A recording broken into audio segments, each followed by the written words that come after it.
Carta de Paulo aos Romanos, capítulo 11. Então eu pergunto, será que Deus rejeitou o seu povo? De modo nenhum. Porque eu também sou israelita, da descendência de Abraão, da tribo de Benjamim. Deus não rejeitou o seu povo, a quem de antemão conheceu. Ou vocês não sabem o que a Escritura diz a respeito de Elias, como pediu com insistência diante de Deus contra Israel, dizendo: Senhor, mataram os teus profetas, derrubaram os teus altares. Sou o único que sobrou e procuram tirar minha vida. Mas qual foi a resposta divina? Foi esta: reservei para mim 7.000 homens que não dobraram os joelhos diante de Baal. Assim também nos dias de hoje, sobrevive um remanescente segundo a eleição da graça. E se é pela graça, já não é pelas obras.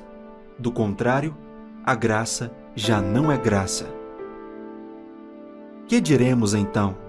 O que Israel buscava, isso não alcançou, mas a eleição conseguiu isso. Os demais foram endurecidos, como está escrito. Deus lhes deu um espírito de profundo sono, olhos para não ver e ouvidos para não ouvir, até o dia de hoje. E Davi disse: que a mesa deles se transforme em laço e armadilha, em tropeço e punição. Que os olhos deles se escureçam para que não vejam, e fiquem para sempre encurvadas as suas costas. Então eu pergunto, será que eles tropeçaram para que caíssem? De modo nenhum. Mas pela transgressão deles, a salvação chegou aos gentios, para fazer com que os judeus ficassem com ciúmes. Ora, se a transgressão deles resultou em riqueza para o mundo, e a diminuição deles resultou em riqueza para os gentios, quanto mais a plenitude deles. Dirijo-me a vocês que são gentios. Visto que eu sou apóstolo dos gentios, glorifico o meu ministério, para ver se de algum modo posso fazer com que os do meu povo fiquem com ciúmes, e alguns deles se salvem. Porque se o fato de eles terem sido rejeitados trouxe reconciliação ao mundo, que será o seu restabelecimento, senão vida dentre os mortos? E se forem santas as primícias da massa, igualmente será santa a sua totalidade. Se for santa a raiz, também os ramos o serão. Se porém alguns dos ramos foram quebrados, e você, sendo oliveira brava, foi enxertado no meio deles e se tornou participante da raiz e da seiva da oliveira, não se glorie contra os ramos.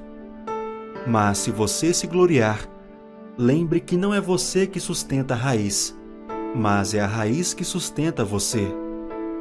Então você dirá: alguns ramos foram quebrados para que eu fosse enxertado. Correto. Eles foram quebrados por causa da incredulidade, mas você continua firme mediante a fé. Não fique orgulhoso, mas tema. Porque se Deus não poupou os ramos naturais, também não poupará você.